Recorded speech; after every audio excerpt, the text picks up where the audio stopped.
on live now.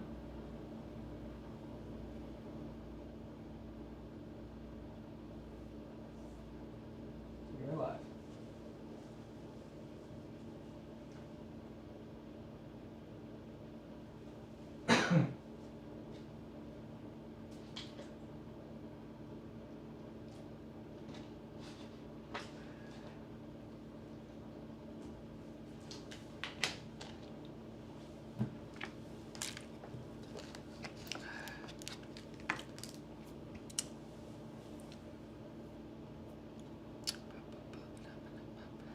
What's up, guys? Thanks for joining us. We are just getting started here.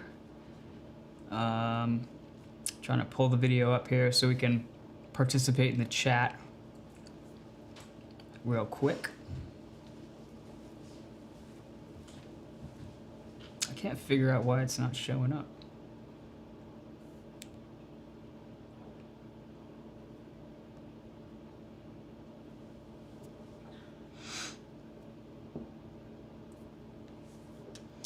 Bum, bum, bum. Go lay down.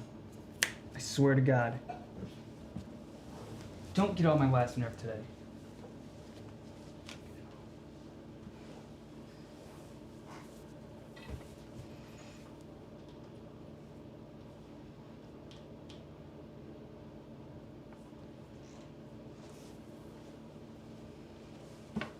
I mean, we're live, so I don't understand why it's not.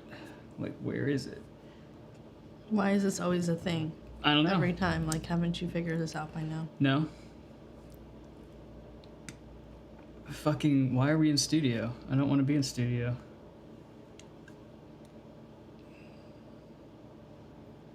It's right here. You have to not be in the studio. I don't want to be in studio. Good times. We got it. How's do I mute right this? Here. You have to not be in the studio. All right, cool. Just waiting for people to stream in, and we'll get started in a little bit. Cheers, Bumpy. Good to see ya. How you doing up there? Is it cold where you are, man? Because it's cold where we is. It's not that cold. It's kind of cold. Yeah, for spring, it's definitely cold. Yeah. I heard there was snow up in the northeast somewhere. Like New York area. That's crazy. What is this? This is good. What are we drinking? Foreign objects. Foreign objects. Oh, is this the green, the one in the green can? The Green Galaxy. I like that one. Yeah. Green Galaxy. Where's Foreign Objects out of? New York, right? Because everything's in New York. I don't think so. Are they in Illinois? Or Massachusetts? They're probably not even... They're nowhere. Oh, they're shipping? They're shipping beer out now. Mail order coming soon. Oh my god. Okay, so we've got some foreign objects coming up on the channel soon. Apparently. Yes. Still don't know. It's coming soon, but okay. Oh, yes. I can't wait. I can't wait. Ooh, Bumpy, that is cold, my friend. It snowed most of the day. Golly. Yeah, not cool, man. Not cool for the middle of spring, or what's supposed to be spring. It doesn't feel like spring to me.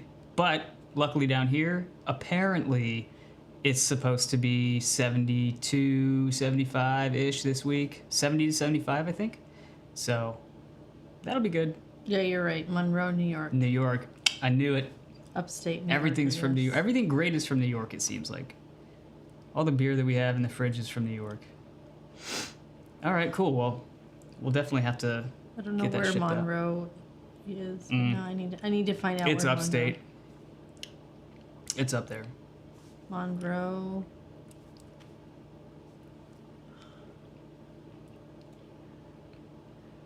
Yeah. Gonna wait a couple more seconds till people stream in and then get started on some news.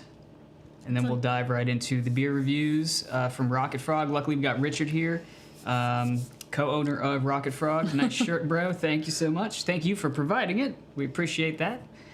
Yeah. Sorry, my Rocket Frog T-shirt is in my summer attire bucket, so I do not currently have those clothes in the closet.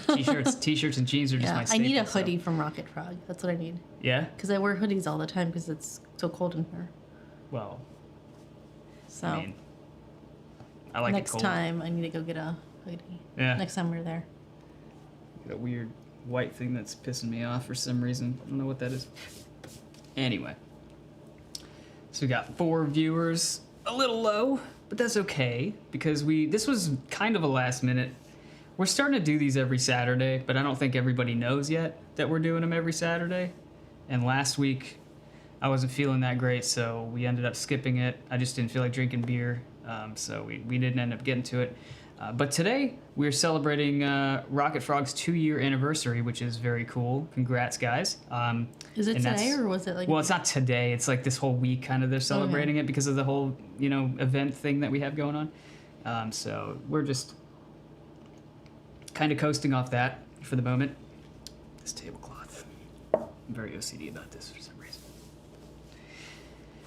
I don't know if anybody knows this, but the reason that we use black tablecloths is that when we don't, we get a lot of like green tinge to our faces on camera. So it like cuts down on the different spectrums of light. It's not because we're trying to look classier or anything. It literally is because of the camera. I think it has to do also with the granite. We have green granite underneath here, and it reflects a lot, so it makes us look kind of sickly and gross. So that's the reason. I might switch it up to a white one because then we get a little bit of reflective, ness from the LEDs, and that might be a nice touch. Maybe I wouldn't look so much like Skeletor on the video, but that could be a twofold problem. Still. Anyways, cool.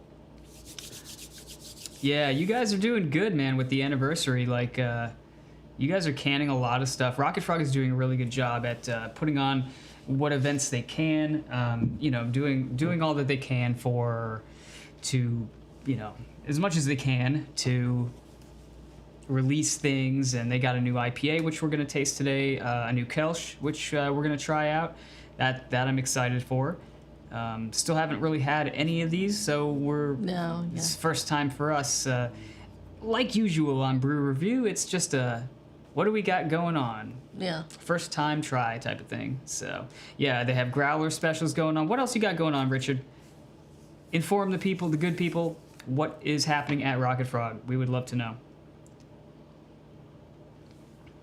Growler Specials, yes, always great. It's interesting to think that Growler sales right now are so high. You'd think that like people would just want cans. They're just true. easier, I feel like they're easier anyway. And they last longer versus a growler carbonation. You're committing. I mean, it's just like a crowler, same idea, like a big like same thing. We've talked about that. So, Angry Alice is one of their staple beers, which is back on Monday. So you can go pick that up starting Monday, which is cool. Good news. That's a very popular beer for them. Yeah, we still have a very popular beer. We still have one can left. That came courtesy of Chris. Yes. Channel watcher. Thank you, Chris. And we have a Helenor too, and we have the Kai. We do have a Helenor. Kai goes to Peru and Kai goes to Key West, which we still haven't had. Yes. No, we had the Peru one. We had Peru. We didn't have the Key West one. Didn't have the Key West one yet, so maybe we'll throw that in at the end or something like that. Well, we'll see how we go. I'm not trying to overindulge today. Still feeling a little tired, so. Yeah. Richard says, I can't explain it. Late next week, bottle release or barrel-aged Russian Imperial Stout and a coconut version. Whoa. Oh, that's right up your alley right there. Anything with coconut. Good to go, man. Yes. Wait, a Russian Imperial Stout and a coconut version of it. Oh, wow. Yeah. Oh, they also have a beer. When I was picking up beer the other week, they had a beer that's going to age for a year. And I can't remember which one that was. Richard, enlighten me on what that was. It's some special long... Is it a barley wine? Is it the Shame and Torment? I feel like it is Shame and Torment. Sorry. I feel like it is Shame and Torment. Wild ale. Oh, it's a wild ale. Now, what kind of barrels is it aging? Yeah, Or sitting in. fermenting in? It's a wild ale. Good question. Wonder if it's like a red wine. I don't think it's one of those spontaneous fermentations or Okay. anything like that. But it is. I think it is sitting in that barrel for a little over a year, so that'll be interesting. That'll be interesting, yeah. Yeah. Sour blonde base, white wine barrels. Okay, Yes. cool. That's a good choice. I think that'll be nice. That should kind of smooth it out, right? Like, I feel like that should take a little bit of that bite off of whatever is in that wild ale. I just think that wild ales do go hand in hand aged in wine barrels of some sort. Like I've had wild ales and saisons aged in red wine barrels, and it's fantastic. Okay.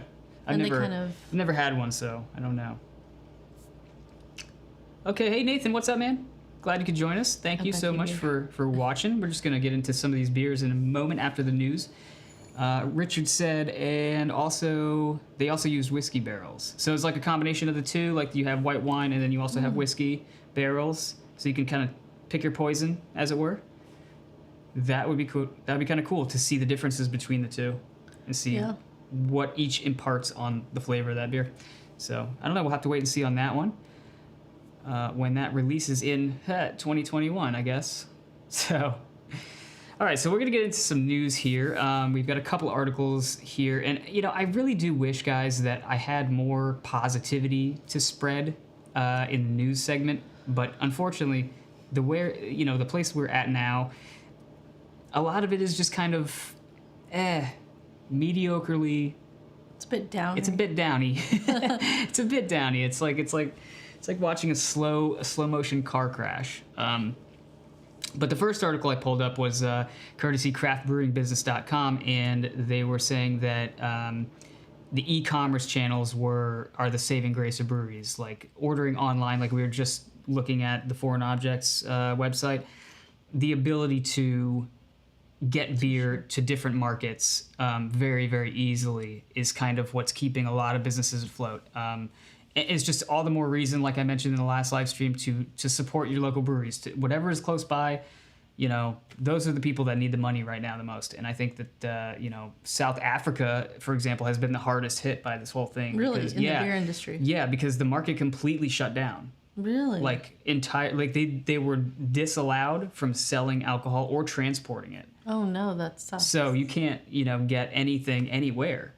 So, and they have a huge craft beer scene in South Africa now. Yep. Especially around Cape Town. That's crazy. So I don't know what's going to become of that, but like we said in the last live stream, I'm sort of predicting that a good amount of these breweries, these smaller breweries, are going to end up closing at the end of this, which is all the more reason, again, to keep supporting, keep whatever events they're having, the live streams. It's important to tune into those. I mean, give them the watch time, give them all those things. Especially give them money, because that's what they need right now. A lot of these breweries actually did go through with the PPP loans and the what's the other one? The not PMTAs, the whatever the small business loans are that they defer payments on. A lot of the breweries actually got these loans, but they're not as cohesive as some thought they were going to be. Yeah. So they did get some money, but it wasn't like as much as they thought they were going to get, or the payment deferring deferrage, whatever. Mm-hmm. The length of time that they have to repay the loan isn't as long as they thought, or I don't know. I've heard numerous stories. Richard from Rocket Frog they're fine. They seem to be okay with that spectrum of things, but some are not. So again, support your local market there. U.S. beverage market, though, is leading the way. We are doing much better than other countries are at the moment. So there's that. Next article, nearly 75% of people in Georgia, Georgians, don't plan to visit a brewery until June, a survey says. And I think Georgia's already one of those states that's already reopened non-essential businesses. Yes. So they that's lifted crazy. The restrictions last week. Yeah. And even since then, breweries have not seen an influx of people coming back. People are just too scared. Yeah. So, harkening back to the previous article where we were talking about sending beer out and hitting different markets, that is what's keeping those businesses afloat that have already opened that still aren't seeing people come in the door and you know, and patronize the place. So, there's that. Nearly 75% of drinkers don't expect to visit a brewery until June. That's crazy. That's a lot. That's a big number. I mean, Other than shouting out on every media platform, if you're a brewery, you should be just telling people, look, here's what we're doing. We're sanitizing every surface every 10 minutes. We're requiring masks in our place. We're even if like you open up and you're only allowed to have 10 people in the place at one time, whatever it is, it doesn't matter. I think it's pertinent at this time to really set people's minds at ease to get them to come back, you know? That's the only way. I mean, if people are frightened, what else can you do? That's what I would say the best practice would be, you know? Although I feel like put their minds at ease. If it were between a restaurant and a brewery, I'm more inclined to go to a brewery as soon as like restrictions are lifted, just because in general, like breweries aren't like jam packed like restaurants are, unless there's an event. Yeah, but it's at a certain time at night where it tends to get busy. But they're not going to be anyway for the first couple months, regardless. Right. I mean, even if people wanted to come back in droves, it's not like they're going to see like huge, unless there's somebody playing like acoustic guitar and it's like a popular person or whatever. I don't think they're going to see like people packing the place. Like for instance, Fairwinds, like on a Wednesday night, like we keep going to this place on random days, and it's like it's just so packed, and we can't figure out. Whole thing, yeah. Well, but before coronavirus. But you're not going to see stuff like that happening just instantaneously. It's going to take. I'm under the assumption that it's going to take probably till December, till people really feel like till the holidays, where people want to go out and spend money and like be crazy and like go do stuff, visit family, blah blah blah, travel. That's probably when you're going to start seeing people like really go out to restaurants and bars. Or maybe just when it gets warmer, people have the tendency as soon as that sun hits, like people are like out and about. If you have an outdoor area, all the better. Like I think, to be honest, people are going to want to sit. Yeah, people are going to want to sit in the outdoor area where there's fresh air circulating, rather than sitting inside around other people. But that's just me. I mean, some places just don't have the capacity to have an outdoor area. But there's that. So next article, let's just keep pounding through this because I want to drink some Rocket Frog beer. Federal judge sides. There's two articles that are kind of related. Federal judge sides with Anheuser-Busch InBev in corn syrup ad lawsuit. Do you remember in 2019 during the Super Bowl, the commercial that pointed out that Miller Coors was using corn syrup and Bud Light was not? Like, it was basically a Bud Light commercial that was like, we don't use corn syrup in our beer or whatever. Yeah. Well, federal judge sided with Anheuser-Busch with that one, so there's that. Yeah. Deceptive advertising lawsuit. Just like 2019, that was who won the Super Bowl? Patriots again, obviously. Well, I mean, 2018, I think they lost to the Eagles. Whenever anybody asks me who won the Super Bowl, and it could be 1972, I'm like Patriots, because I know I'm like 90% chance of getting that right. And then this year, that's totally different. They didn't even know. Nobody really cared. So, in a secondary and related article, Molson Coors revenue is down 8.7% in the first quarter of 2020. Now, could be a couple. I just find it funny, the correlation between those two articles.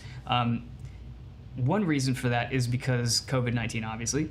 The secondary reason, though, is that mass shooting that happened at the brewery. Remember that? Oh, that's right. Yeah, it happened December, November? Yeah, I think it was. It was in January. I think it was. I'm not even 100% sure, but I feel like it was this year. I feel like it was really early this year, and I was like, oh my god, the first one of this year at a brewery. That's crazy. No, huge outpouring from the community on that one towards them. It was cool. It was actually cool to see.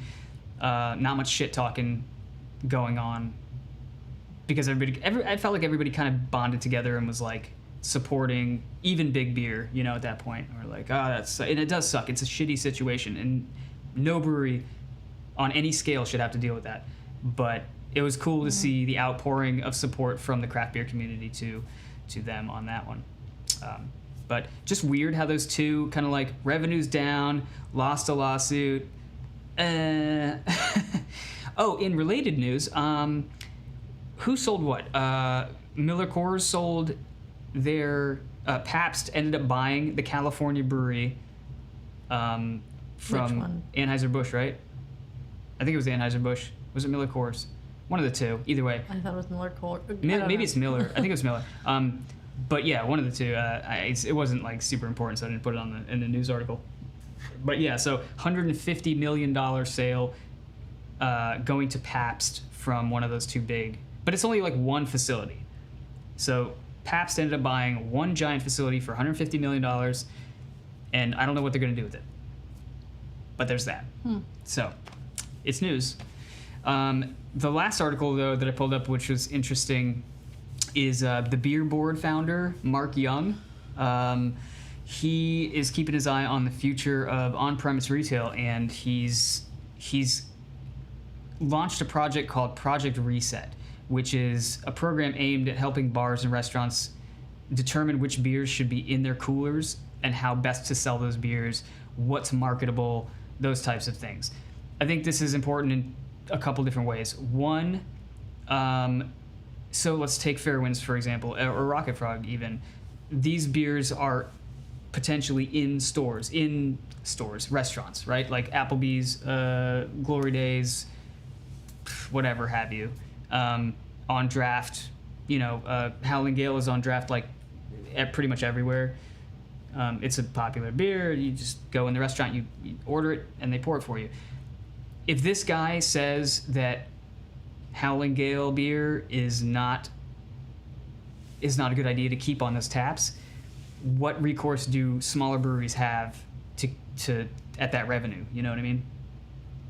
Right. Potentially, this guy could say, take Howling Gale off your lists to 4 or 5 different restaurants in our area, and guess what? They might do that, and then what? Like, that sucks, So I don't know. I see it from that perspective of like, now you're left with like a distro hub that you can't control. You can't control that. Now you're left with just canning and distributing to your normal kind of retailers or whatever, 7-Eleven, Wegmans, whatever. But you don't have that big budget account that's buying kegs of beer to sell anymore. Okay. This guy's in charge of Buffalo Wild Wings, Applebee's, Hooters. I mean, he's in charge of these like draft beer sales accounts, and that's why he has this market research like in his brain. So that's kind of scary. It's scary, but it's also really good on the side of the restaurants, right? Because if a beer is performing well, it'll probably stick around. Okay. If it's a craft beer at Applebee's, probably will stick around, I want to say. I'm hopeful.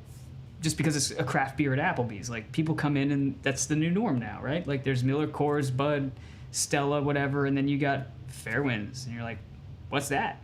I want that. I mean, at least we would.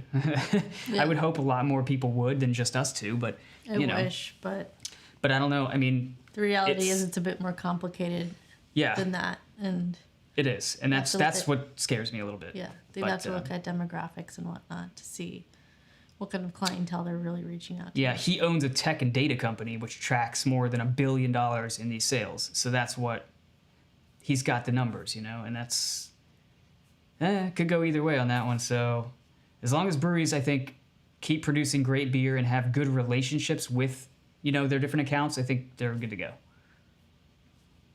I mean, I'm no expert. I'm just a guy on the internet, right? But, thinking about it logistically, people buy from people they like, right? So be friendly, make good beer, good to go probably, hopefully. So with that said, let's get right into this Rhinewasser, or this Rhinewasser. Rhinewasser. Wrong French. Go back to the beer. Oh, shit, it's not even in here. Go back to the stream. Alright, let's see here.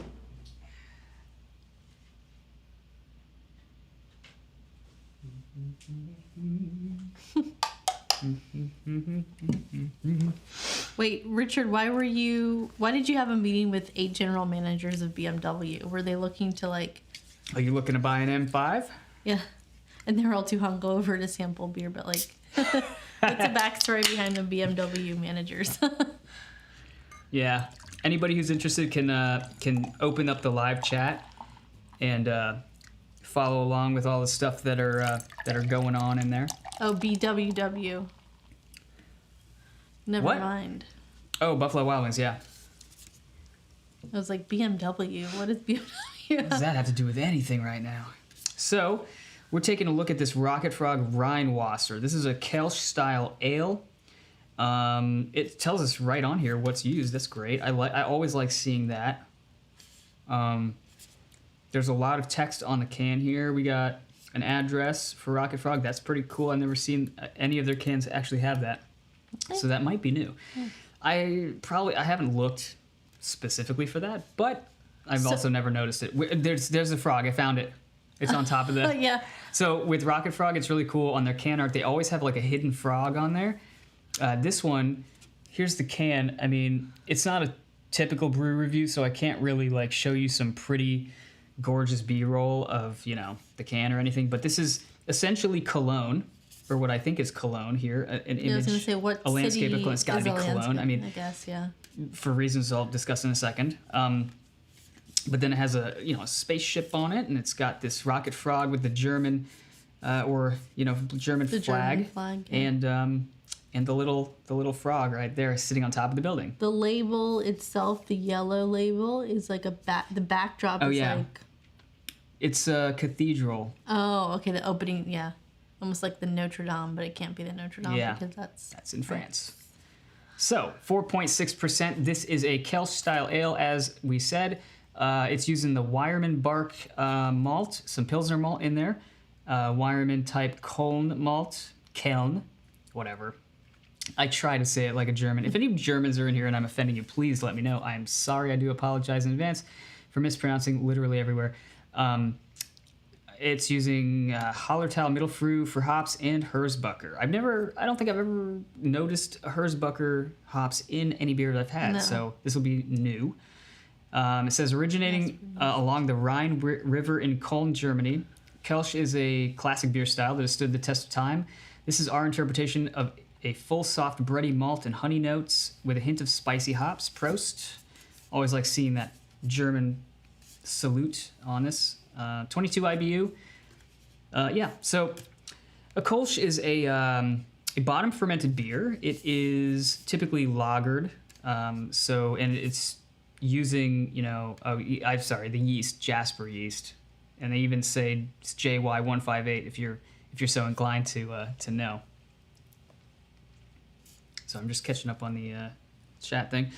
It's traditionally served in a tall, sort of like thin cylindrical glass, but we only have one of those, so we couldn't do that. We'll just use our pint glasses instead. Yeah, it's the thin glass is usually called a stange. Yeah. So it's pretty cool. I like those glasses a lot. Just one, because they fit my hand a little bit better because I have dainty girl hands.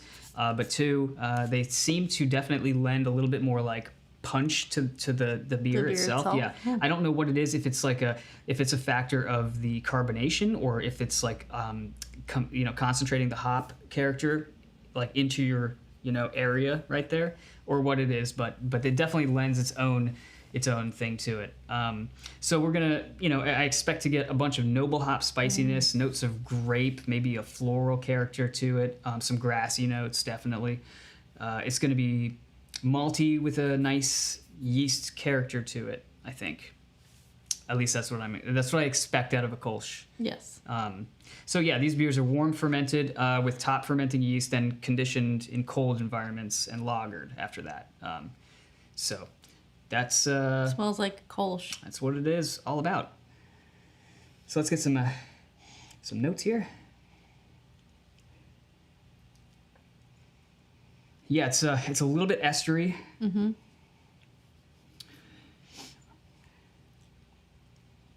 Yeah, it's a little. I want to describe it as winey, but it's more grapey. Well, yeah. It's that character Same of thing, like yeah. of soft fruits, you know. Yeah. But it's not like a fruit like you'd get from a Juicy Bits, like a Yeah, or we're not like, talking tropical fruits. yeah, here, not tropical fruits. That's more IPA territory, but Yeah. it's definitely got this soft, sort of delicate berry or grape kind of thing happening. I'm getting kind of like the green grapes, Yes, green grapes, or which maybe you would use in like white wine, essentially. yeah, Right, ready to yeah, taste maybe it? a little bit of like other fruits in there. I'm not sure. It tastes or it smells like it's gonna have this like a dry character to it. Okay, well, Ready? yes, I am ready. Cheers, salud. I'm sorry, Cheers. Prost. Prost.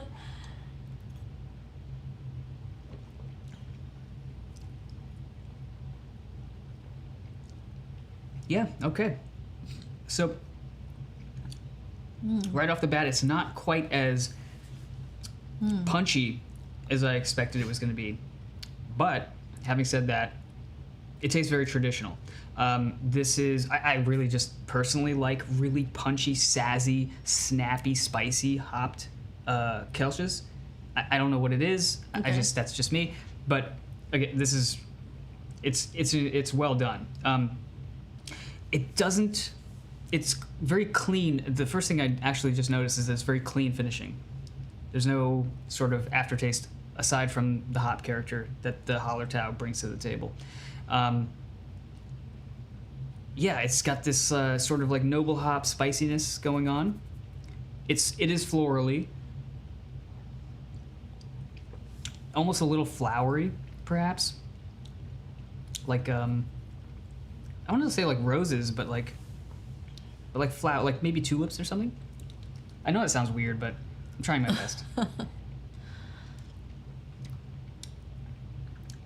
Yeah, notes of delicate like fruits, like grape or Yeah, I'm getting the something grape. like that. I'm getting the malt. The malt little bit is of really, Apricot out taste there. in there. Yeah, the malt is the key player in these But types of that's beers. For sure. delicious. I really like that. that malt is just hanging out in the back of my throat. Yeah, it's got this kind of sweet, dry finish. It is dry, and that's great. I like me a dry Kolsch.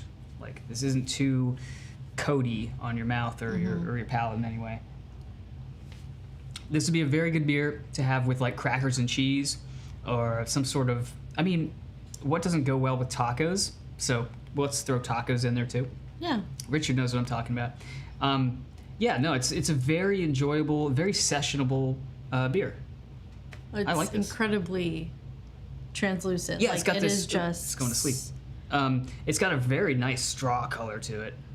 that like pale yellow straw color, extremely clear. I mean, I can see the definition on the other side of this table. Yeah, And everything that's on it. You know, there's no particulates in this whatsoever. Russell did a very good job at clearing this out. I've seen some Kelsches with some hot particulates floating around in there. I don't believe that's a desirable characteristic. Not in a Kolsch. In a Kolsch. I'm okay with it in a hazy IPA. I'm even sort of okay with it, like the Back Bay one that's coming up. I got some words to say about that beer, but yeah, I'm okay with it generally speaking. But in a Kolsch style beer, I do not want to see that. So yeah, very good job there. Yeah, I mean it's well carbonated. I would call this a medium level of carbonation too. It's just right. It's just right. A little under what I would expect, but again, or what I prefer. But again, we're not drinking it out of the proper glassware either. So this has these kind of wider pint glasses. I feel like, and I'm no expert, but I feel like they really allow things to propagate, to just flow out. So when you're drinking like an IPA or something, your whole nose is inside this glass, right? And you're getting that oral sense of sort of like, you know, you taste with your nose essentially. Right. So you're getting a lot of that wafting smells happening that complement what you're tasting. So possible glassware thing there. But then again, they serve these at the brewery in pint glasses. So I don't know. Well, depends on where you go. This reminds if me you a go lot to of Cologne, then you get it. reminds me a lot of the Fairwinds Kolsch. It does, really, it does. But the old version. Yes. Old version, if everyone's called. Yes. The traditional version, let's just... Yeah, exactly. How's it going, Andrew? Nice to see you. Thanks for joining us so much. We appreciate the watch. Hope you're enjoying being locked in and drinking beers, hopefully with us on Saturdays, every Saturday, 8 o'clock. Be there, be square. Yeah, this is a really good one. I like it. Very good job. It's only 4.6%, so it's right in that range of where I'd expect a Kolsch to be. I like the name, too. I'm not sure what this actually means in German, but maybe I The should... Rhine, isn't that like a river? Oh, well, they said the Rhine River in Cologne. But, like, what's Wasser? What is that? Is that river? Wasser is, what is that, water in German? So it's river water. Oh, great. Is- Rhine water. Close enough. So it's river water. River water beer. But you know what? Like, that's okay. I feel like all the water in Germany is just beer anyway, just with the alcohol taken out. So we're going with Rhine water. Rhine River. River water. It's fine. Either way, it's a good beer. This is a brand new release. Richard, tell us how long this will be available for. Is this a limited release? Is this constant? Is this going to be a yearly release or? Because Rocket Frog for us has been, ever since they opened, has been sort of a staple in our fridge. It hasn't been a consistent staple, but every time they release something new, or we have a craving for it, like I always have cravings for the Wallops Island, the brown ale that they make, which is like an award-winning brown ale. It's super tasty. Ever since the first big budget brew review that we did years ago, that has been like the standout beer for me. It was the Minotaur, and they took that off the menu, and I was very sad about it. I know we're both very sad about that. Man, the Minotaur 5. It's so good. Still remember it. Russell, give me that damn recipe so I can homebrew it. And when we get our new house, we're going to homebrew that beer, and we're just going to drink it ourselves because, like, I love it. I love that beer. But, yeah, second to that would absolutely be that brown ale because it's so fucking good. But, yeah, when we crave it, it's in the fridge. And this, if it's available year-round, I like me a Kolsch. I'm not going to lie. Well, Richard says it's only maybe like a one-off for now, so... I don't know. We'll see how it does, I guess. Maybe. Come on. I mean, it's good. Yeah, it's good. Really But, you got to test the market. I get it. I get it. Business. But here's the thing. Like, it's very... Kolsches are hard to find in general. They are. They're tough. A lot of craft beer, a lot of breweries just don't even want to mess with it because it's very difficult to nail the actual recipe. Yeah.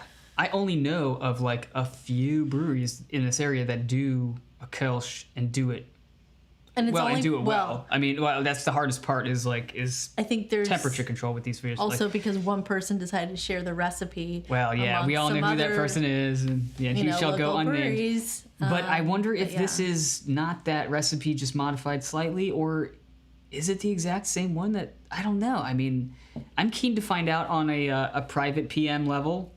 So Russell, we'll talk about homebrew stuff, and we'll talk about this too. But either way, though, I mean, it's a well done beer. It's very good.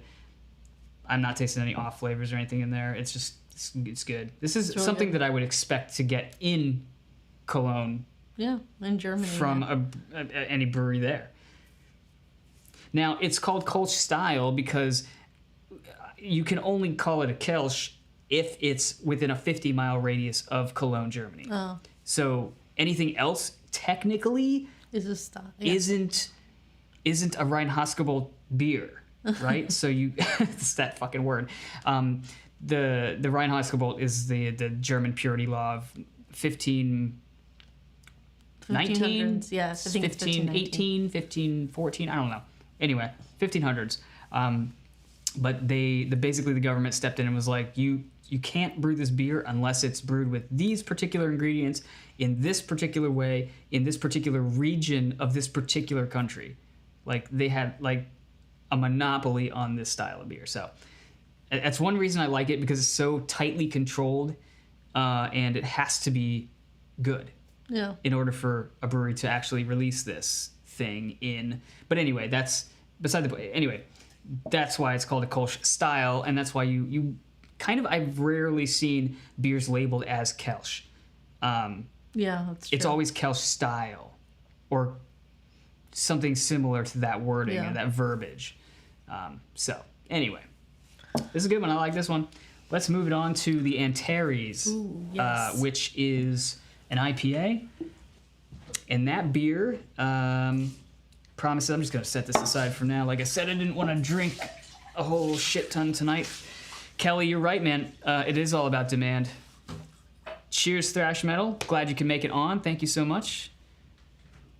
That type of beer is not popular either. I think it depends where, who your market is. I think for like wives and for, like soccer wives or whatever, or like maybe people that just want a lighter beer, or it's seasonal, like in the summertime. I will totally crush lighter beers in the summer when it's 90 outside rather than an 8% IPA.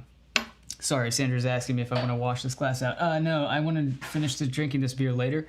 Okay. So if you could just push this aside and give me whatever glass, it's fine. It's clean. All right, let's catch up on this chat here.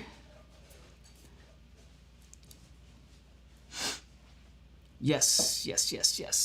All right, cool. Got a new glass here. It is all about demand. Yes, it is possibly true. Kelly, thank you so much for sending us out those beers. We haven't gotten them yet, but once we do, we'll package some beers up and send them out to you along with some stickers and hopefully some other cool stuff as well. Sure, that'll work. Whatever. Did we get these for our wedding? Mm-hmm. Cool. So yeah, wedding glassware. Awesome stuff.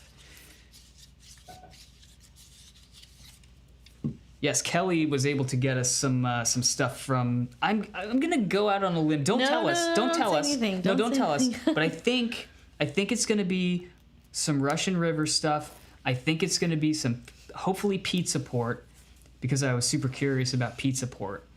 I still am curious about Pizza Port. I still don't know if it's like an actual brewery or if it's like a restaurant brew pub type thing ordeal. Because when I see where are we in time here? Let's go live. Okay. When I see people check in Pizza Port that are my friends from the West Coast, they never post a picture of actual pizza. So I'm not sure if it's like, do they make pizza or is it just called Pizza Port? Is it just a brewery that's name is Pizza Port? I don't know. I think it's like probably something like where they make pizza, but they're also known for their beer. I fucking hope so, because like that, just the marriage of those two things. Pizza and beer. My God. There's only one place that we visit that does pizza and beer, and that's in Virginia. Triple Crossing, yeah. Oh, Triple Crossing, and I was thinking of Wasserhund. Oh, God damn. Beach, Wasserhund is another amazing brewery in Virginia Beach. If you're ever going to Virginia Beach, go to Wasserhund. It's German for water dog. We're just a German today. We're all Germaned out. Okay, I should have worn I'm glad I wore this, but like if I had like a German flag shirt or something like that, it would be cool. Hang it back here or something. But yeah, so let's get into this one real quick. Again, this seems like a new can art thing where they have the ingredient list on the side. I'm just noticing this right now. This is a cool direction. I like this. The quality of the can art seems way better. It's like a photograph of outer space. Now, where's a frog? There's a frog in the helmet. Oh, that's cute. I was really good at Where's Waldo as a kid. So was I. So I can find this fucking frog anywhere. There might be another one though. I think you guys should start putting more than one in there and kind of like trying to trick people and see if you can find it. Maybe people could win like a free crowler. The first person to post where the second frog is on the can art of this particular beer when you buy it, so then you get the revenue from buying the beer plus the contest kind of thing. I don't know. Spitballing ideas anyway. So Antares. This is obviously named after a rocket ship. The Antares, I'm guessing. I don't know. But let's go with the wordage here. We got malts. We got Brice 2-row. We got Vienna and wheat. We got hops, Centennial, Mosaic, Simcoe, so your classic sort of American, IPA hops. Yeast American ale yeast. So I don't know if that's a house yeast or if it's White Labs yeast or what it is, but we'll see how that interacts. It says a pale, golden, easy drinking classic IPA, so maybe a West Coast IPA actually. With dank, I'm 100% sure it is actually, given the list of ingredients. A dank notes of resin and pine mixed with citrus and stone fruit. Cheers. 6.5%, 53 IBU. Nice. And yeah, the can art is a guy in space in a spacesuit that has a frog face. It's actually a frog in space, so there's that. And he's attached to the ISS, which is like, how the fuck are you gonna... What is happening there? He's attached with like a cord. Like, well, good luck, my friend. Good luck, my friend, the frog. The frog is all blurred out. Sorry. It's OS05 yeast. Okay. Oh, this is American. Okay, yeah, gotcha. I know what that is. I know where you're coming from now. So this is absolutely a West Coast IPA. And it's incredibly clear. Yeah, it really is. That clarity is like... Again, with that secondary action right there. I mean, that it looks almost just like the Kolsch we just drank. Almost, yeah. Let's compare. Oh, it's not here. That's okay, though. Yeah. But yeah, it says super... actually, it's a lighter color than I thought it was going to be. Yeah, I thought it was going to be a bit dark. Poured with a really nice one-finger head there. A lot of micro bubbles. I'm sorry, not macro bubbles. With some decent sort of lacing happening there. It hangs around for sure. I can see a little bit of like sort of that. I think I know a beer is well done when you see that. You know, like when you do this with the whiskey glass, you see the kind of like, it almost looks like a syrup that's trailing. You know what I mean? Like you can tell the glass is discolored and it looks like kind of a syrupy. That's how I know that it's like, it's trying to stick to the glass. This one's dirty though, so yeah, it's okay. So yeah, I mean, classic American hops. So I'm gonna guess that I'm gonna get exactly what's on this can: pine, citrus, dank, resinous, kind of punchy, hop profile. Yeah, let's take a smell and see what we're looking at before we even get there. So I'm getting a bit of that resinous in there. I'm not getting a lot of pine or... I'm getting more like that stone fruit aspect of things. I guess it's not as like intense as I thought I was gonna smell it. It's not super intense, but what's there does smell really good. Yeah. It smells really fruity and like just complexly hoppy. A little bit of resinous. I can see where you're coming from on that for sure. It smells deep, like earthy. Like, so sometimes hops in like hazy IPAs, you'll get that like really fruity kind of pop to it and like that really like tight, present sort of... I look at it as like moods. Like hazy IPAs are always so happy because they're like fruity. Yeah, like, okay. You got like pineapple and guava and stone fruit, and then these West Coast style IPAs are always like tough and like burly because they're like, we got pine, we got resin, we got like, danky, dank punch, that earthy sort of like growl to them. I don't know. Maybe that makes no sense at all. That analogy probably sucks, but that's what I got in my brain. So now that you explained it like that, they're like the tough guy on the motorcycle, No, and then the guy in the Prius is like the hazy IPA. He's like, hey guys, I'm maybe here not a Prius, but yeah. Not a Prius, like maybe a sports car, right? Like, so you got the guy in the truck that's like a redneck guy. He's like, yeah, hazy, like West Coast IPA. And then you got the like businessman in the Porsche who's like the hazy IPA. I don't know. Stupid analogy again. Anyways, we should start drinking more so that these analogies can go away. Okay. All right, let's get into it. Cheers. Okay, I need another one. What's the ABV on this? It's like 6.5. Yeah. That's incredibly like... It's lighter. That's really crushable. Not as crushable as like a 5% IPA or a session IPA, but this is very crushable. Right. It's like a little bit... It's like turn it up one notch on the volume, from like a 5% West Coast IPA. But see, this is my problem. I like this beer straight out the gate. Okay, I'm going to tell you why. It's really easy drinking. Right, it's really easy drinking. The other reason is that you don't find West Coast IPAs that are this low in ABV. Right. I mean, it's tough. This is like the lower limit, I feel like. When I see local breweries doing West Coast IPAs, I typically see them in like the 8% range, and they're almost always doubles. I mean, That face right there, just rewind the video and pause it right on that face. usually and like around blow it 7%. up. I mean, I guess so, yeah. But like this seems like a little bit lower than you typically find for sure. The body of this is much lighter than even this would suggest. Yeah. 53 IBU, it says on the can. I don't even taste that. I don't even believe that it's 53. This tastes much lower than that. I don't get any bitterness from this. No, it's I mean, it's incredibly... there, but it's so balanced. It's very balanced. It's not... There's nothing extra bitter about this at all. The bitterness is so perfectly balanced. It cleans up well. It's crushable. It's actually there, but you're right. It cleans up quickly, and so quickly, in fact, that it doesn't linger at all. Right. And then that makes me perceive that it has less bitterness in it. This is like the approachable IPA. Yeah. Without going to is. like the session IPA territory, if you want somebody to kind of If you want a real venture IPA, yeah. into like what's considered an IPA, If you're this is working, an approachable yeah, one. exactly. I agree. If you're working up that ladder Yeah. in IPAs and you're like new to the game or something, or even if you just want a lighter IPA, this is great. I've actually not tasted an IPA that's this easy drinking and friendly to my palate. Yeah. It's like all these hops. These are classic. Excuse me. These are all classic West Coast hops.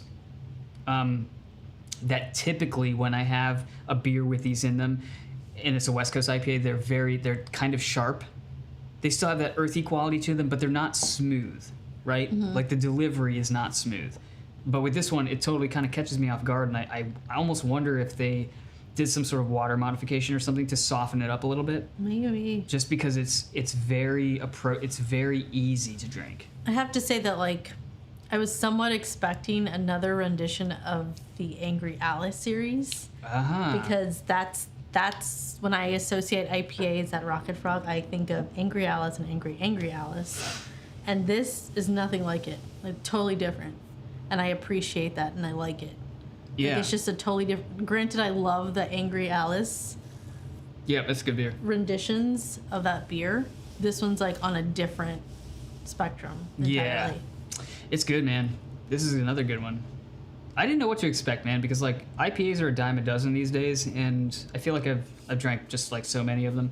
But I like this one. But this one's like, oh This yeah, is like this is really, totally it's different. really well brewed. Yeah. Like it's using the like basic ass ingredients. Like this is what I would consider as a home brewer to be like the basics of basic. This is like almost like one hop, it's just like single hop, single malt kind of recipe. It's like it's a little bit more complex than that as far as the ingredients go, but it's still like a couple malts, a couple hops, some yeast, maybe some modifications in the water department, but like other than that, I don't feel like this is super complex.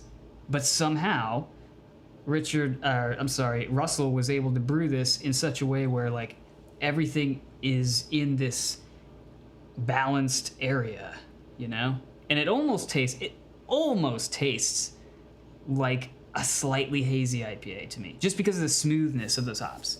Just because of that smoothness, Okay. it reminds me a little bit of like the see where Odie you're going. character that we, Yeah. so that creamy Odie character sometimes that we get. There's none of that in here at all, but it reminds me of it just because it's so easy. So, that's really good. Also, I just realized that probably one of the reasons why I like this so much and it's so acceptable to my palate is because there's mosaic in it. We love Mosaic. And I absolutely love mosaic. I just hate hops. Mosaic only. Well, I'll take that back. Okay. I did have an all mosaic beer by WeldWorks, and it was fantastic. Okay, so it has to be the way it's brewed then. Yeah. Because the founder's Mosaic Promise, I loved that beer. I think it changed. Here's why. I had that beer what was it, a year ago maybe? So it's a seasonal release, so it comes out about every year. It's like during the fall it came out. Yeah, I think it's during like October or something, and I was like, it's my birthday month. I'm getting the fucking case of this beer. So I bought a case, and I drank the shit out of that beer. I loved that beer. I drank it so quick. And then I didn't buy it again because more craft beer happens in our house. You know how it is. And I waited till this year, and I bought it, or I'm sorry, last year, 2019. And I bought it again, expecting to be like, this beer's great. And I was severely disappointed. It was super sharp, super bitter, not balanced in any way. It was ultra fresh, but for some reason, something became imbalanced, right? And I think they messed with the hop bill or the grain bill or And I used to like that beer a lot too. Yeah. Because I love Mosaic hops. Didn't you have one? Or no? Yeah, I had the 2019 version, and I was like... And we were both like, wow, shit, this is really good, yeah. No, the 2019 version was a terrible one. Oh, no, the 2018 one was the Yeah. one we both liked, yeah. And like, that was the first one I'd had. So I don't know what happened, what changed, but something happened. And I didn't like it. And then they're still charging the same amount for it, so, you know, I'm like, whatever, dudes, you know, like... But we've noticed that, like we kind of reach and, like, try to find, like, single hop only beers just to compare all the different versions we've had. And so we've done single hop versions of all Citra beers, and we've noticed a stark difference. It's all about how you brew them. Yeah. It's all about how you brew. Kelly says, "Glad you like Mosaic." There, I think you're trying to tell us something there, Kelly. I think you sent us some stuff with Mosaic only in it, and that would be amazing because we will dive right into that shit. Interesting. But yeah, so Richard and Kelly are going back and forth talking about California because, you know, Richard's always out in California and stuff like that. Yeah, Kelly, if you send some stuff to us again for Richard, we'll straight up drive it to him. No problems. So yeah. Oh, and also if you, I don't know, if you guys want to do like an exchange or something, we could be the middleman in that. I have no problem with that. It gives us an excuse to go back to Rocket Frog to buy more beer. And we get to talk to Richard and Russell, and that's always awesome. I love those guys up there. Everybody at Rocket Frog's always so nice. Like, even the guy, the lead bartender was there last time, and he was the one greeted me. I don't know if he knew who I was. I say that like I'm some famous like the motherfucker. Lead bartender, but Matt, I think is his name. I'm pretty sure it's Matt. I get confused. There's three guys that we know. He's got a beard. I was gonna say he's taller than me, but that makes no sense because everyone's taller. But he was there last time, and I try to stay under the radar. I don't want to tell anybody what we do. I've met him once, or why I'm buying beer for any reason. I'm just like, I'd like that, please. Thank you, bye. I'm never like, here's a sticker, you know, like watch our channel. I hardly ever do that. I only met him once, but he was very ultra nice. Yeah. So yes, Matt. Okay, yeah. I took my family. He knows me. Oh, well, there we go. I try to stay incognito, but it never works. And then the guy that plays video games is also super nice. Video games? Yes. Oh, yeah. What's his name? He's at every festival, like every Rocket Frog. Yeah. Rocket Frog annual like release party that they have. What is his name? I can't remember. And then the other guy with the glasses, it's also very nice and knows as well. Oh, Austin. Yeah. I'm friends with his Instagram account. He's cool. I like that guy. He posts those are like he posts some funny stuff on Instagram. Yeah. Like once it opens up, like we gotta get to know everybody at Rocket Frog. Like I feel like I know a couple like key people there. I don't know if maybe it's everybody. I don't know. But again, really, let's get back to this beer. Anyways, we went on a huge tangent like we normally do. Anyways, but yeah, this is like a really well done IPA. This is like an approachable IPA that I could see myself drinking a lot more. Yeah. Comparing this to like other IPAs that are West Coast in style, such as the Howling Gale, is a good. That's kind of our baseline. Staple go to like things are judged against this beer.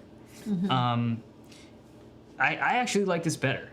One, I feel like it's smoother. As of late, their beers to me have become a little bit more sharp, a little bit too bitter, like too hoppy, too bitter, and sometimes verge out of their style almost, in that way. So they I don't know what happened, what shifted. but something happened. But this is Personal smoother, preference. and it has less alcohol, which to me is an important thing. Yeah. I mean, I don't want to crest that 8% level too often. So it can't. I know people there drink that beer like that's the only beer they come to drink. Yeah. Like that one guy when you worked there, Yeah. you were serving Several- that one I dude, remember like a several couple people. customers. That's all they drunk. Two of which ever. we still meet up with like from time Yeah. to time at different breweries. Like, and that's that was their it. staple beer. That's all that they got was that They particular don't care about beer. nothing else. That fucking beer is the only one they drink. It's a very good beer. It's good beer. It was a good recipe, but I mean, again, it's a bigger beer, and I am not that big of an alcoholic, to be honest. I know it seems like the opposite is true because of the thing that we're here for, but still, or the amount of beers in our fridge right now. That is. I personally just love the more danky it is, the more resinous it is, the more piney notes I get. No.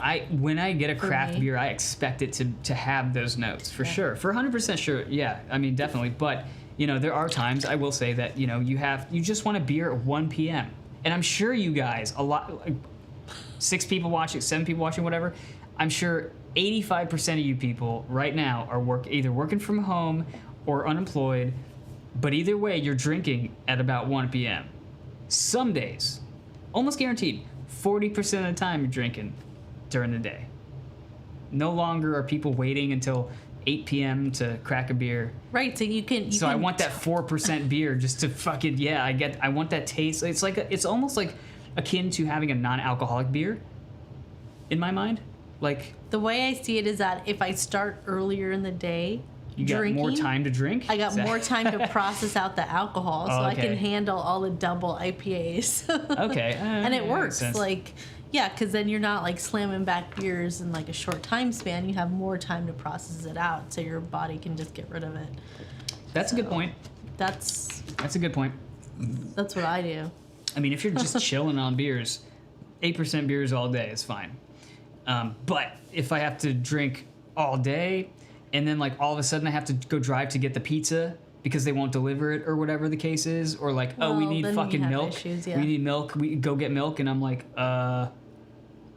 okay, just stood up, and the world is like kind of tilted a little bit. That's when we get issues. So Yeah.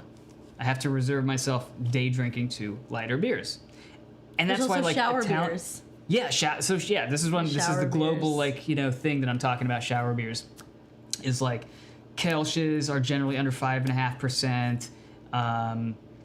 Pilsners are generally under 5% or 5.5 ish. I've never seen a 6% Pilsner, I don't think. Hazy I think- IPAs I can feel be like under I 5. have. Some of the hazy IPA, like we did the review on the Stone and the American Haze. Both of those beers are under 5%. I'm sorry, the American Haze was 5.5. The Stone one was 4%.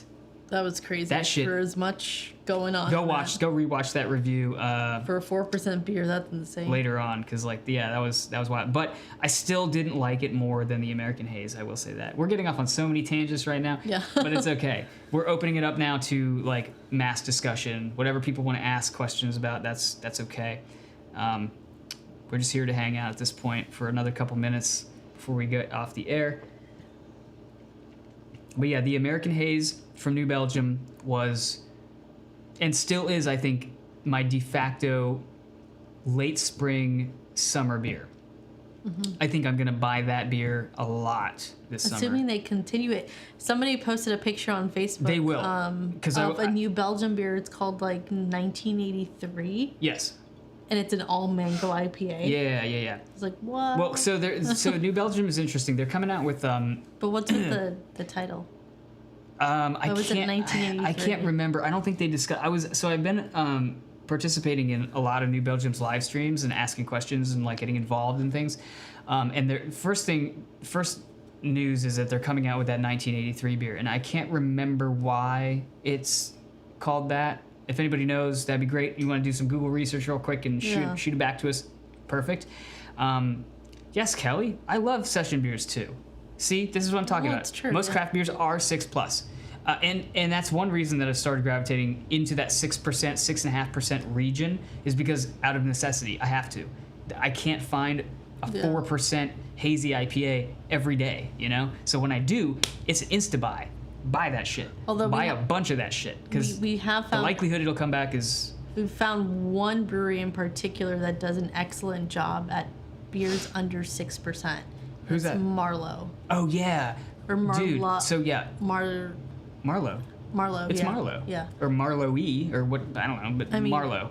But yeah, that brewery is exceptionally good. I think they're based out of Connecticut. I really like those guys. Yeah. Everything we've had so far has been great. But they specialize in, low ABV offerings. All the styles are properly done. They're very good.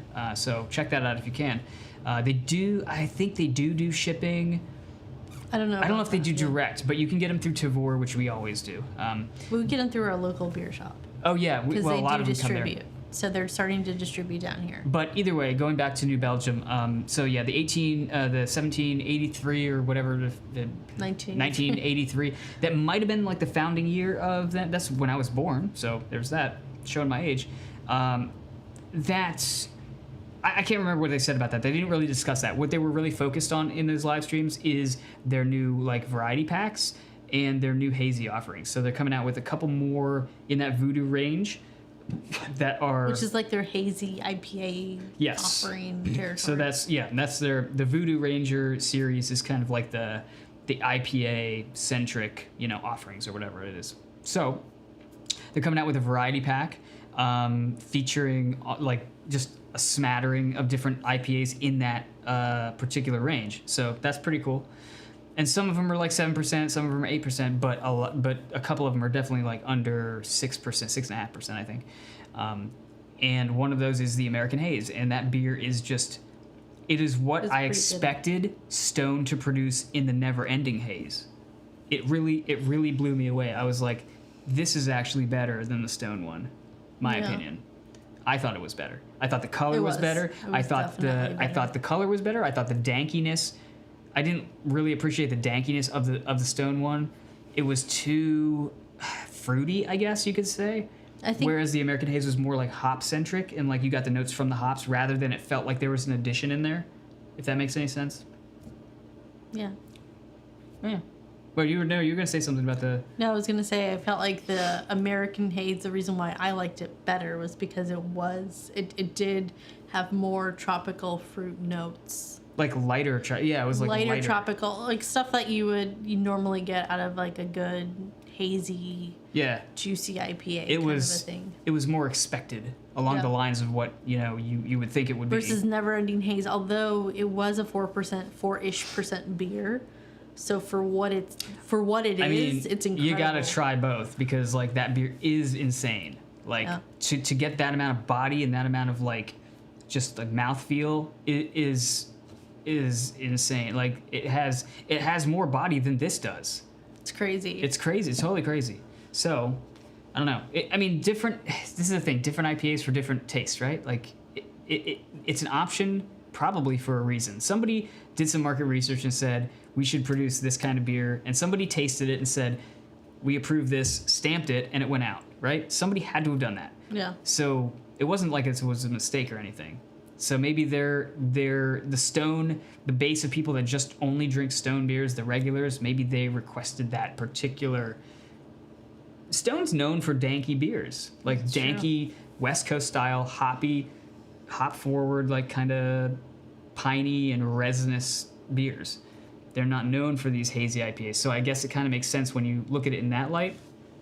It's in their style. But for me, it's the American Haze all day. Yes, palates are different, and that's why we're here. We're here to describe beers to you guys so that you can make an informed choice. Or at least we think so. I don't know. I'm just here to bitch about beer. That's my job. If you like that, awesome. Hit that subscribe button. Click the like down below. That would help out.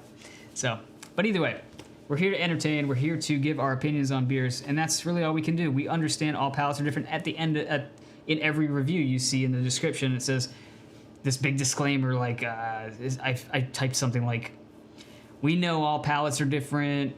We're just here to talk about random stuff." Like this basically Over what it a says. beer. Yeah, this is our opinion. It's not influenced in any way by a brewery paying us or a brewery giving us free product or anything like that. We're just here to describe what we're tasting. If you like that, cool. If you don't, also cool. We're just here. We're just the middlemen. We're just the messengers here. So that's all that is. But I can tell you, I like both of these beers today. And I also like this one. And I'm already done with all of our beers. This one does have sort of like this weird alcohol-y character to it when it warms up, though. Yeah.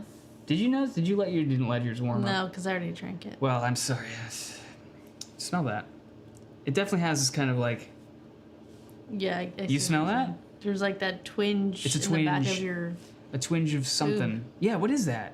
Is that just phenols like rising out because it's Yeah. warming up? I mean, that's not something that I appreciate too much, but when it's cold, it's very good. And this beer is kind of old, so that could also maybe be That's why. probably why it's giving off those weird like Yeah. alcohol. It's definitely esters. phenols Yeah. coming out there, something like that. That is bizarre. But anyway, so we've hit about an hour, so I think we're gonna round it out, guys, and let you guys go do your thing. We don't want to take up too much of your time. We're here for an hour every Saturday, or at least we try to be. Try to. So the new schedule, like we were saying last time, is one proper review a week, Tuesday, Wednesday-ish time frame, and then a live stream on Saturday, or Sunday, or Friday, depending on what numbers we kind of see. People tuning in for. We have 270 subscribers at the moment, so we're just gonna try different days and see how many people tune in, and we're gonna go with whatever day that seems to be. If you guys have any suggestions on what day and time that you would watch, then we'll go with that, just kind of doing that. Anyway, Kelly Jones, thank you so much for tuning in. Richard Hartogs from Rocket Frog, thank you so much for tuning in and providing us these great beers. Who else was here? Everybody was here, right? Some people were here. Nathan, thank you so much for tuning in. Everybody, thrash metal, salute to you. Bumpy, Andrew, all you guys, thanks so much for tuning in. We love you guys. And we will see you next time. Cheers. Cheers. That wasn't awkward at all. I have no beer. I have all the beer. I know.